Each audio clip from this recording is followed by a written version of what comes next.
segundos, toda la red queda paralizada en seco.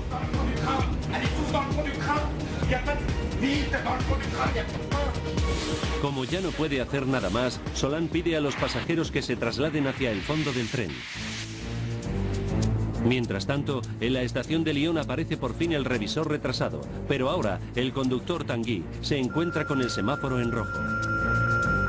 No tiene ni idea de lo que pasa, y como la radio está retransmitiendo la sirena de la alarma, no puede utilizarla para informarse.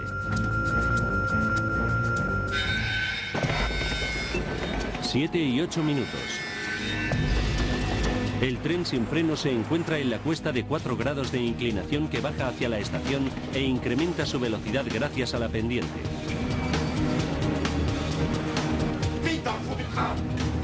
Solán, el conductor, consigue concentrar a todos los pasajeros en el último vagón.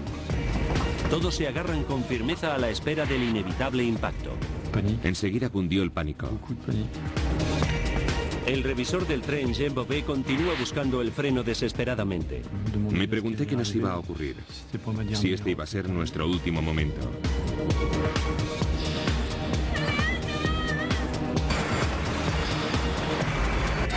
Siete de la tarde, 8 minutos 15 segundos. En la estación de Lyon, el conductor André Tanguy todavía no sabe por qué está atascado en un semáforo en rojo.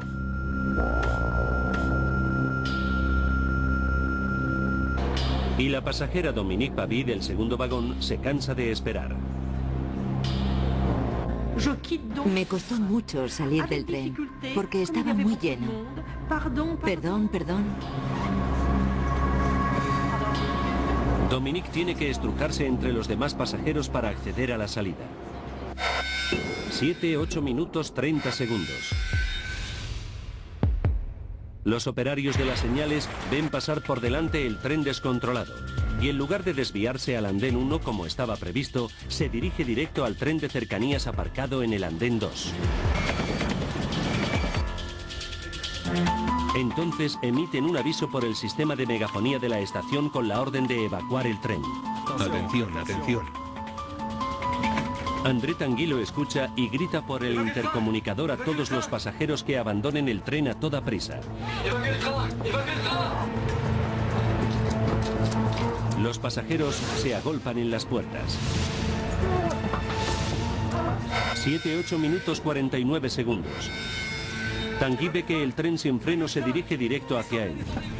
Pero sabe que su tren no está aún completamente evacuado y en lugar de saltar y salvarse, reacciona con valentía y se queda repitiendo el mensaje de evacuación por el intercomunicador.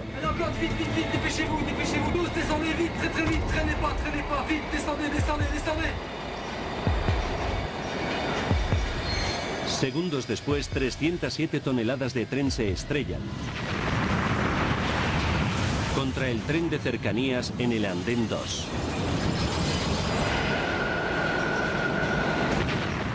Dominique Pavy sale del tren justo a tiempo y nota el impacto del choque a pocos metros por detrás de ella.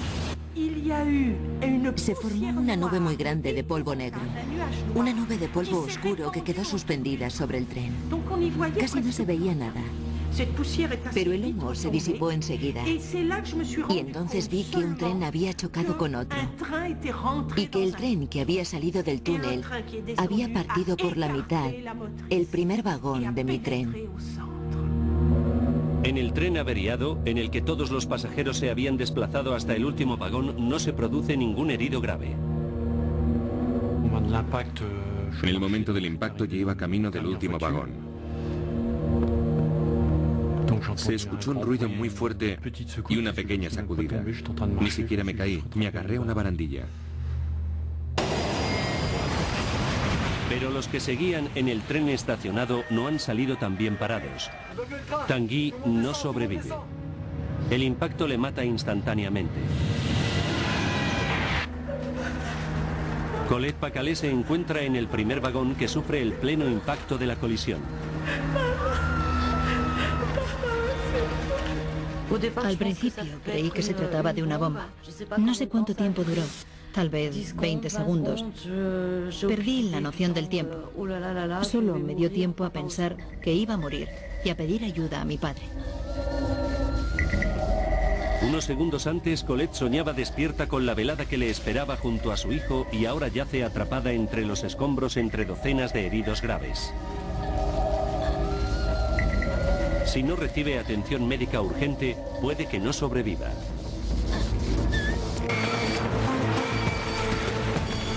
Un tren sin freno se estrella contra un tren de cercanías atestado de pasajeros en la estación de Lyon de París.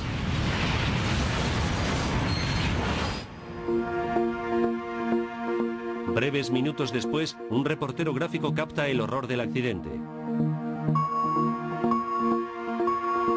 Y Jean Bobet, el revisor del tren sin frenos, se enfrenta a un escenario de devastación total.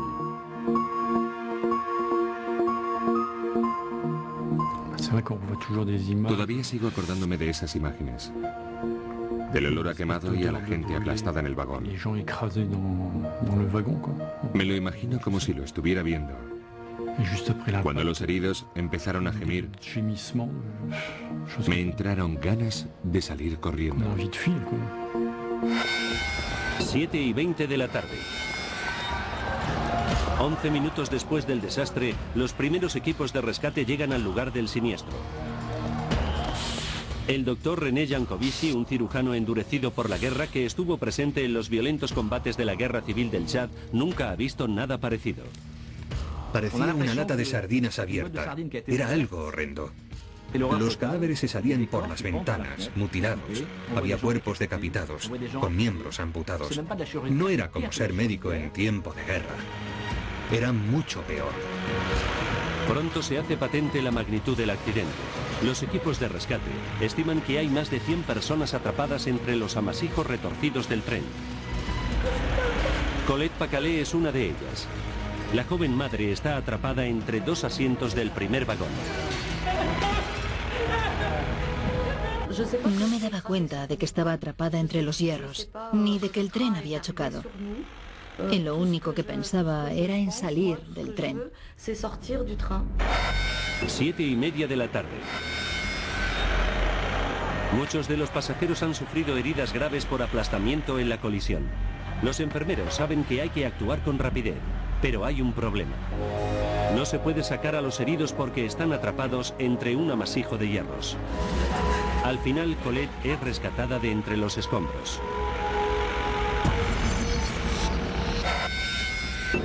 Son las 11 de la noche. Colette es una de las afortunadas. Decenas de personas continúan atrapadas entre toneladas de hierros. Los médicos saben que fallecerán desangradas o a causa del golpe si no son atendidas con urgencia.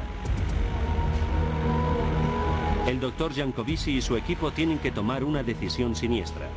Se dan cuenta de que la única forma de liberar y atender a tiempo a los heridos más graves es amputándoles los miembros atrapados. Hasta que no llevan a Colette al andén, no se dan cuenta del alcance de sus heridas. Tiene rota la cadera y la pelvis y ha perdido demasiada sangre. Los médicos temen que no sobreviva a la noche.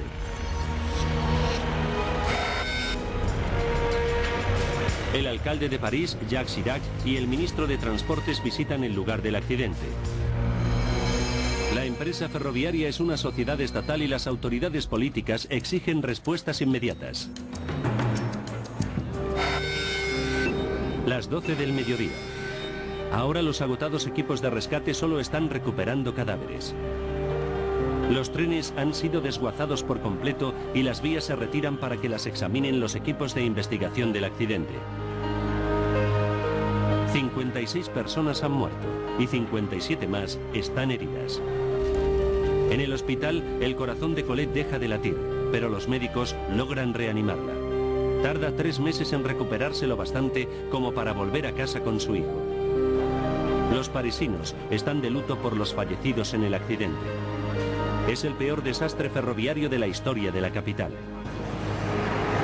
Pero en París también están indignados. Francia dispone de una de las redes de ferrocarril más sofisticadas de Europa, con excelentes medidas de seguridad para impedir accidentes como este. ¿Cómo pudo producirse semejante desastre? El tren siniestrado era un Z5-300. Por las vías que conducen a París circulan 140 trenes más del mismo modelo. Si el accidente se produjo por un fallo de los frenos,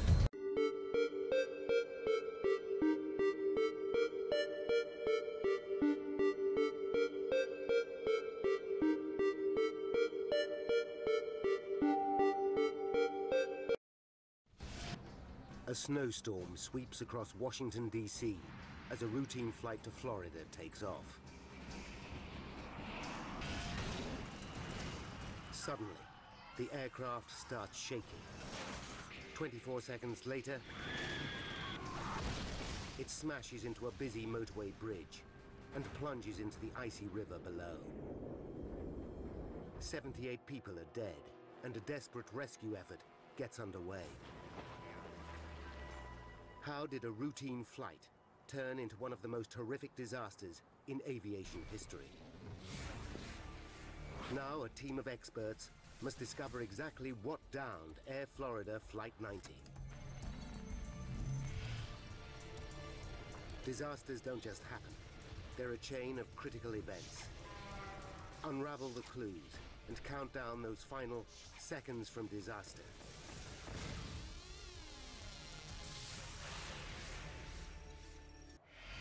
The aircraft is sprayed with half the recommended amount of de-icing agent.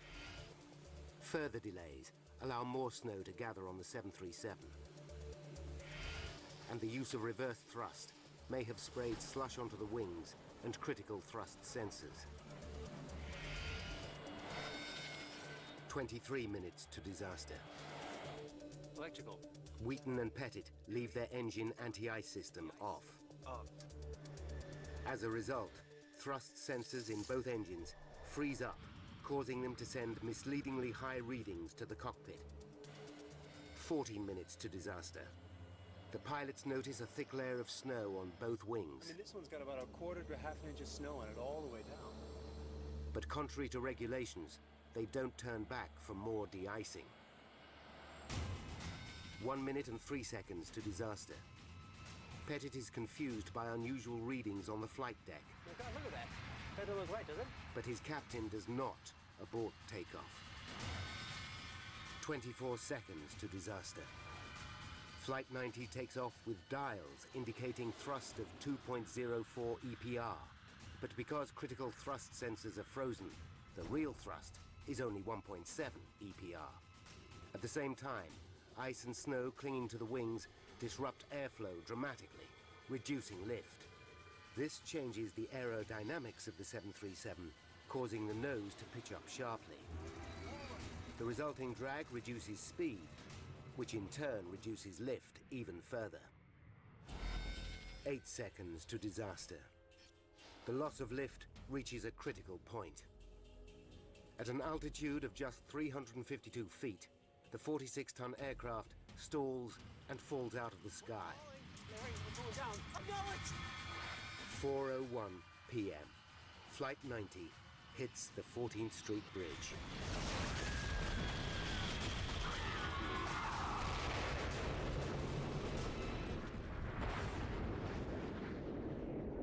The disaster claims 78 lives, including those killed on the bridge.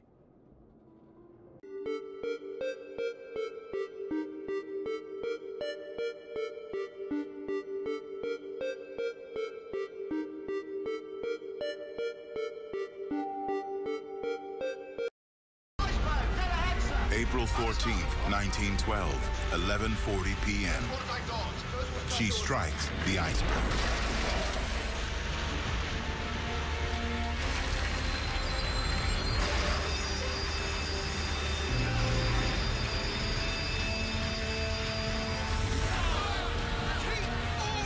By 2:15 a.m., it's the beginning of the end.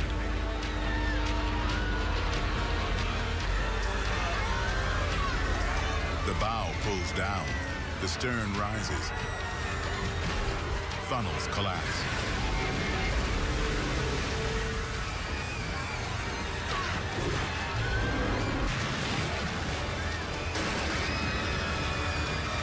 The ship fractures. The entire bow hangs on the double bottom. Amazingly, it holds on.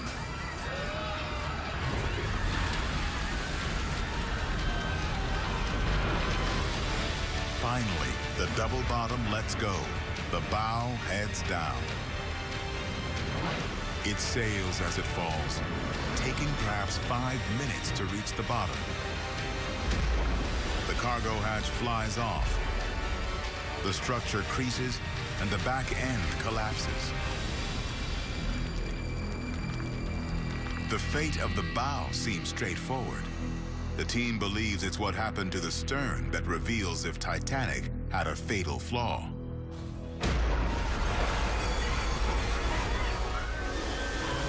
Once the double bottom releases the bow, the stern briefly settles back. And eyewitnesses saw the stern settle back and for a moment thought, well, maybe the ship will float after all. But it's just a cruel illusion. Now she starts down. Boilers fall out. The deckhouse tears off. The double bottom bends back and separates.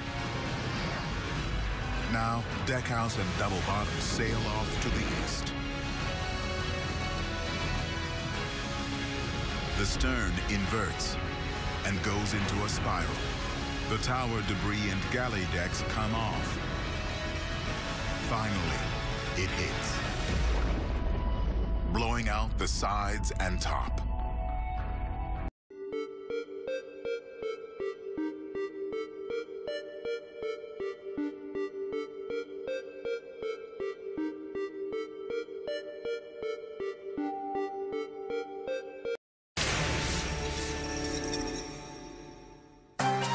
Asia, Singapore. Over 4 million people live crammed in a country the size of New York City. It's a dynamic, vibrant place that attracts people from all over the region and beyond, striving to make a better life for themselves in this English-speaking island of opportunity. Downtown, tower blocks soar into the sky as architects struggle to maximize the limited space. Much of it land reclaimed from swamp and sea. Even below ground, the city is teeming with activity as Singapore expands at breathtaking pace.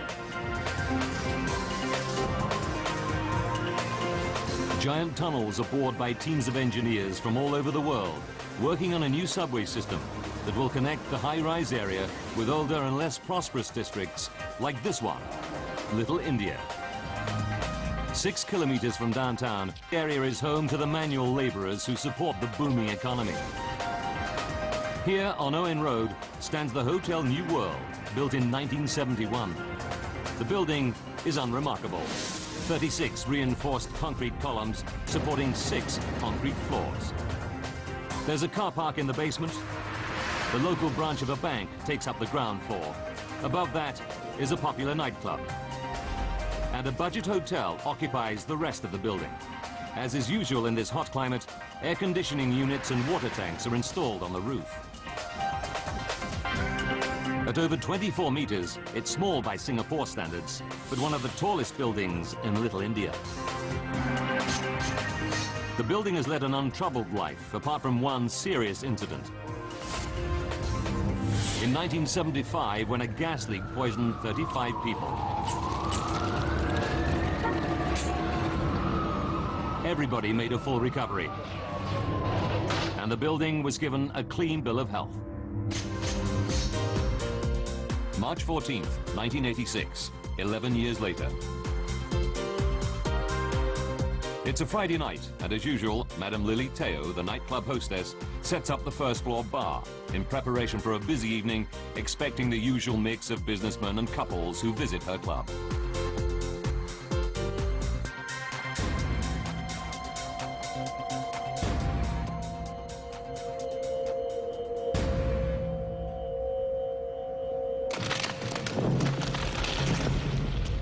She's startled to see that a column on the dance floor has cracked. The time is 7 p.m. She decides to inform the building's owner. Shortly afterwards, with the nightclub now open, a couple of workmen start repairing the damage. No one pays much attention to them. By 9:15 p.m., the club is in full swing. In the staff dressing room, one of the girls checks her makeup.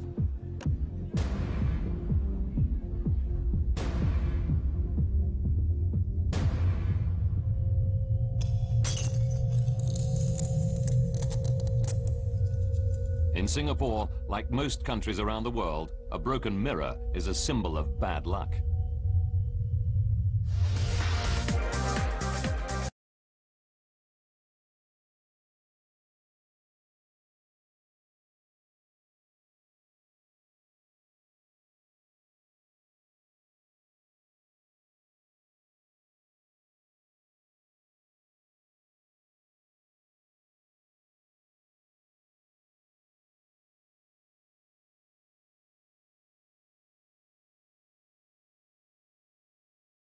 Through the park with his childhood sweetheart. They were married 3 months ago, but he's been working so hard they haven't had time for their honeymoon yet. We are happily married and we actually planned a trip to Australia and New Zealand. As Jong leaves for work, he says goodbye to his wife, Leong CC, knowing it's a big day for her. She's taking an important exam. I was having my final exam for diploma.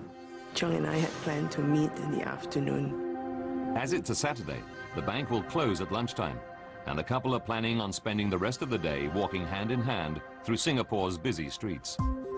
I was looking forward to Saturday afternoon after work, and then usually we will go out.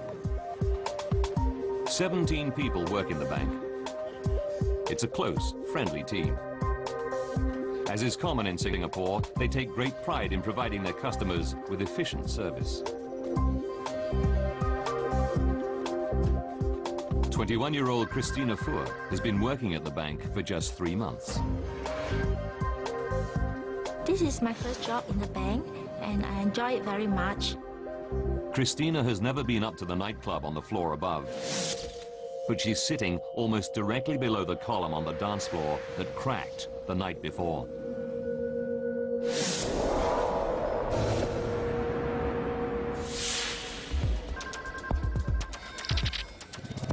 Ten 10 a.m. A customer comes into the bank. She's out of breath, saying there's a problem in the basement car park. Debris is falling down. The customer told us that the bank is going to collapse. Cheong stays in the bank whilst Christina and a colleague rush down to the basement to investigate.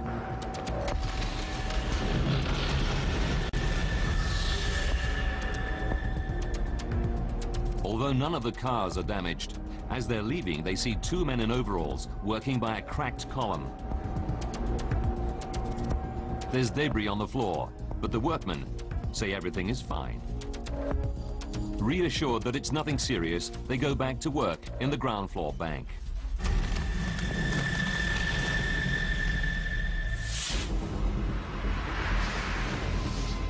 Two floors above, in the hotel reception, staff see cracks and fissures spreading across the wall. But down below, Cheong and Christina are unaware of any further problems.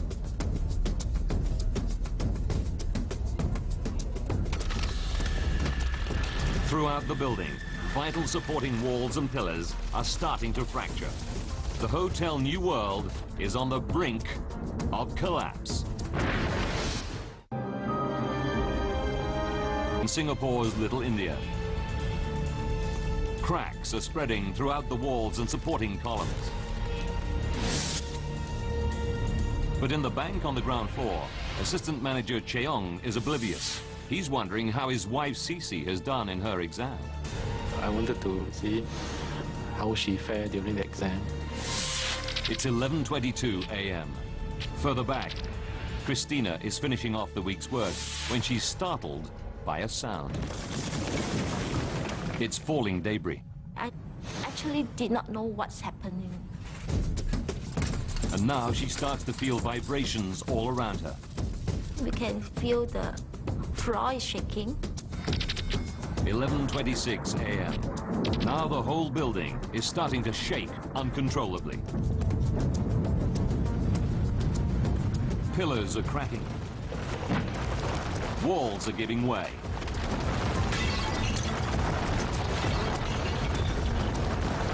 An unstoppable, catastrophic collapse is set in motion. It was very sudden. One instant you are working, the next instant it's all pitch dark and... Thousands of tons of steel-reinforced concrete rain down on the people inside.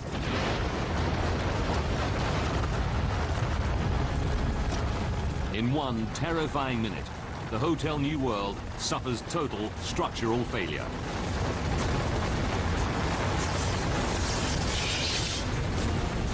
Trapping dozens of people.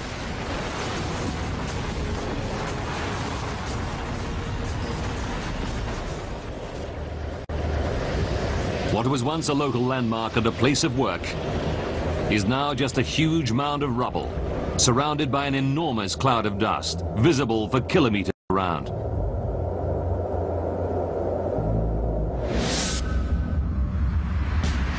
All 6 stories of the building have been destroyed, transformed into a concrete tomb.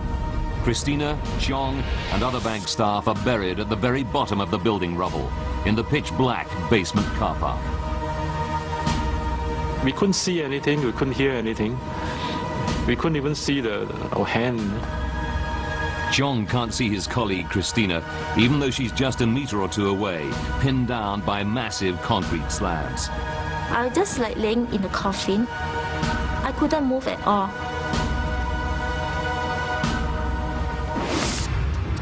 Back on the surface, it's a scene of total devastation. News crews film local people frantically clambering onto the wreckage. They furiously manhandle rubble, desperately searching for any survivors.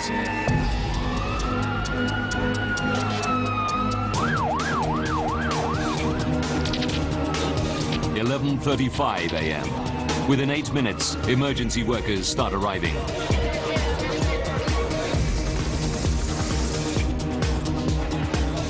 Singapore's top military medic, Dr. Lim Meng Kin, rushes to help. He's stunned by the scale of this unprecedented catastrophe. This is the biggest disaster since World War II. The terrible news is spreading to grief-stricken relatives who mingle amongst the crowds of stunned onlookers. It's a scene of total bewilderment and rising dread. Around noon, over half an hour into the disaster, Cheong's wife, Cece, arrives and realizes that her husband is buried somewhere inside the mountain of rubble. She has no way of knowing whether he's dead or alive. She finds her uncle, who happens to be a structural engineer, but he can offer her no real comfort. I remember asking him, what are the chances of Cheong surviving in such a collapse? He told me we should just hope for the best. About 10 meters from Cece, below the rubble, her husband Cheong is fighting off the panic. But all around, other survivors, like his colleague Christina, are aware of mounting hysteria. I can hear a lot of people crying. They was asking for help. Some of them was screaming, and some of them was crying in pain. Some of the survivors are badly injured, but Assistant Manager Cheong is determined to keep everyone calm. I thought it's a matter of time. People will come to rescue us, you see.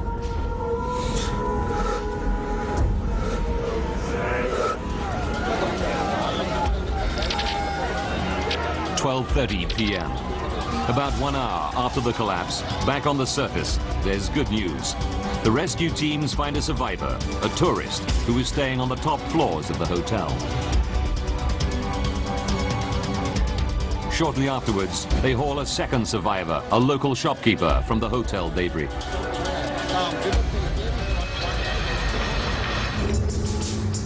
The rescuers hastily put together a list of all those known to have been in the building when it collapsed.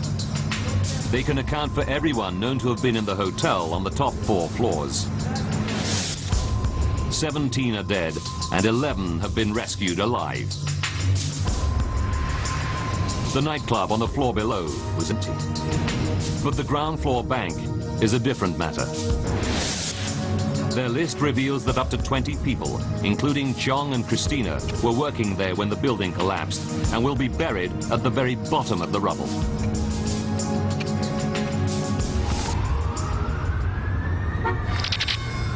11:30 p.m. 12 hours after the disaster, the rescue teams are working through the night trying to reach the bank. Heavy machinery hauls huge slabs of debris away from the top. But the rubble is very unstable and shifts dangerously.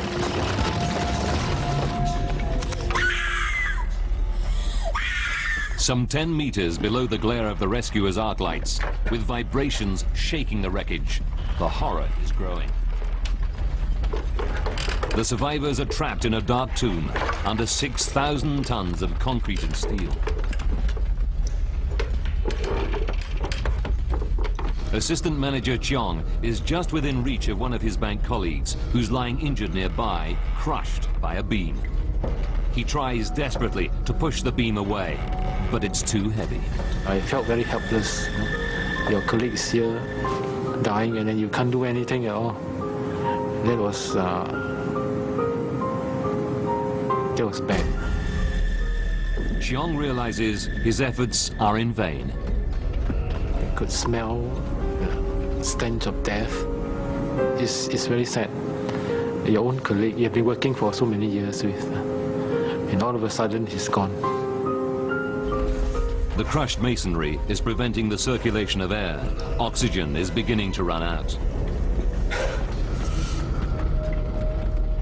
Just a meter or two from Cheong, Christina is becoming desperate. I was thinking I'm still very young. I still got lots of things to do. And I'm not married yet. I can't just die like that.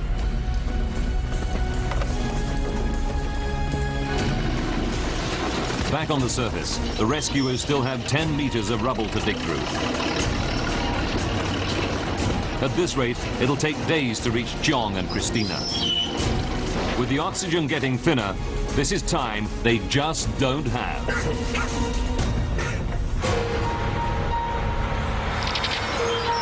Midnight.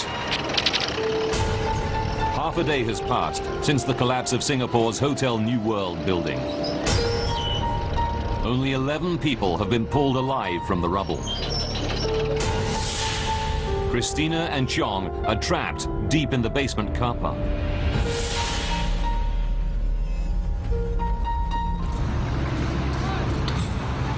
A team of Irish engineers working on the nearby subway construction is watching the rescue work.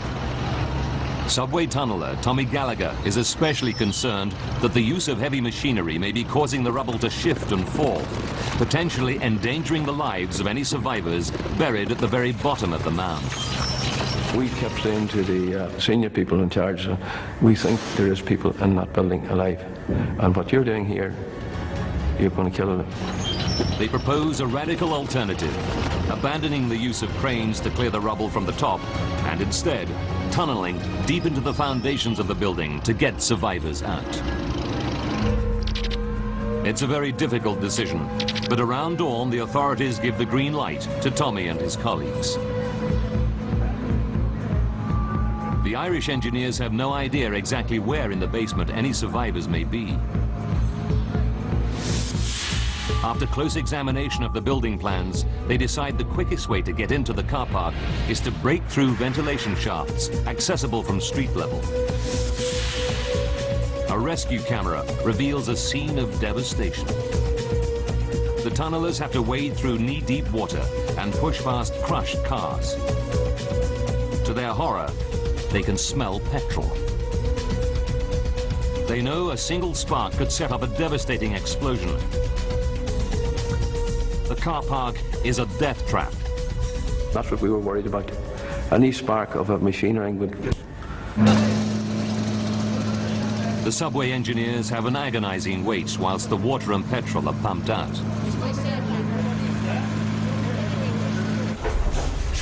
Then they start hacking a makeshift tunnel through the debris, using small hydraulic jacks to support the thousands of tons of rubble above. Sunday, 7 p.m. It takes 7 hours to tunnel 9 meters. The ground's so unstable above us, everything. We're just taking a chance, like. Then their worst fears are realized. It started to close in on us.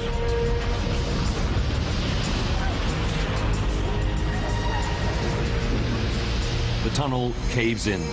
Tommy and his mates scramble out moments before the roof collapses. The path is totally blocked. Sunday, 7:30 p.m.